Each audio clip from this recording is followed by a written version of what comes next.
All right, peace and black power family.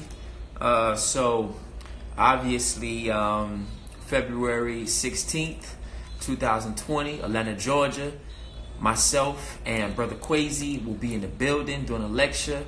Maafa to Sankofa, which Maafa means the great destruction in Swahili, and Sankofa means the returning to or go back and fetch it in Ghanaian language, West African language. So we'll be doing a lecture on that. That will be powerful. But oh, and don't forget to join me tonight at 9:30, close to 10 o'clock. We will be going live again. We bringing back the Sunday Night Lives. It's been off for a while because obviously I've been doing things in the community and doing things within my personal life. I haven't had the time to keep up with that regimen of the Sunday Night Lives. But we will be going live tonight.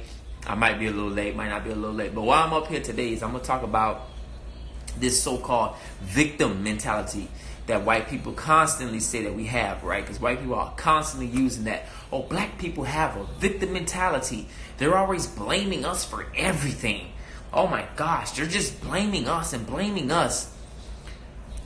The actual definition of a victim mentality, when you really study it from a psychological viewpoint and an African worldview, because we must see everything from our perspective, the true definition of a victim mentality is someone who blames themselves.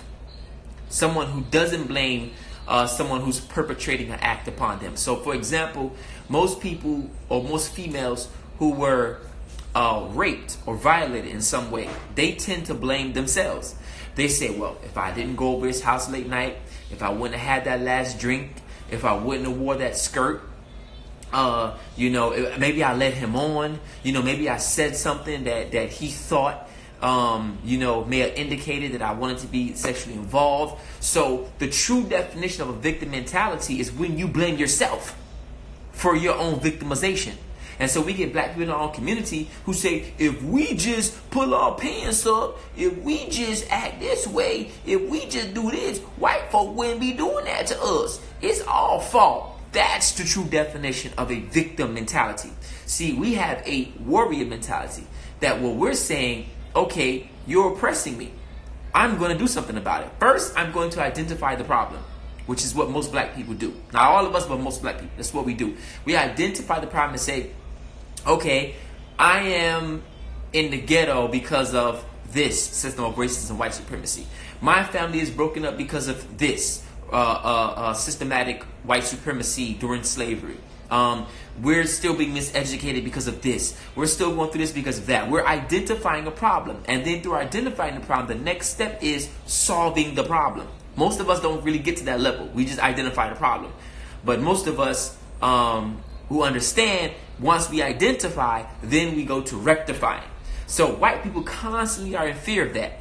They understand that once we thoroughly identify the problem, then we can start erecting the problem. So that's why they use these little nuances like, oh, you have a victim mentality. No, that's not a victim mentality. A victim mentality is when we blame ourselves. A victim mentality is say, man, it ain't our fault. Man, don't nobody tell us to drop the guns in our community. Like, that's the victim mentality. 100%. Look at most people who have been victimized. They will often blame themselves for their victimization. That's a fact. So when Europeans say, oh, you have a victim mentality, look at them and say, no, I have a warrior mentality. First, I'm identifying the issue, and then my next step is to rectify the issue. But most of us, for the most part, we don't get to rectifying the issue. We just get to identifying the issue.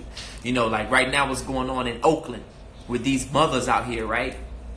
These black women who, can't afford where they grew up at and where they're raised at because of gentrification. And then I turn around and I see these so-called white allies out there protesting.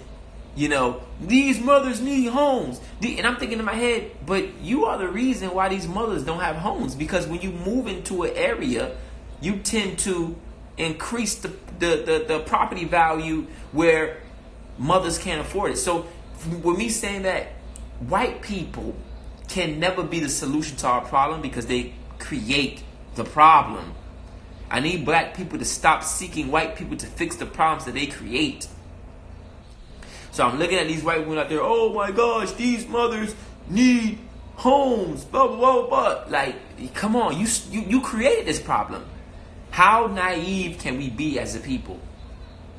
How silly can we be as a people that we think that the same people who cause a problem is going to be the ones that we're going to depend on to fix the problem? It's ultimately, it's ridiculous. You know, these Europeans, and you know, I'm not a psychologist, I'm not a therapist, but I can tell you I've read more psychology books than a little bit. I've watched more documentaries on psychology, messing with, you know, Dr. Amos Wilson, read all his books. Like, I've read a lot of books on psychology, and I can tell you they're running a game on us. And the game is primarily psychological, right? Because that's how the European works. The European works from a level of technology, all right? First, they start off with their words, because words have power. And we all know that, you know, us being spiritual people, words have power. So first they start off with their words. They use their words to affect us, either by what they have called us or what they have not called us, right? So the fact that they have called us the N-word, you know, it has lowered our self-esteem. The fact that they have not acknowledged our greatness has lowered our self-esteem. So they're able to affect us by what they have called us and what they have not called us, what they have identified us as and what they have not identified us as.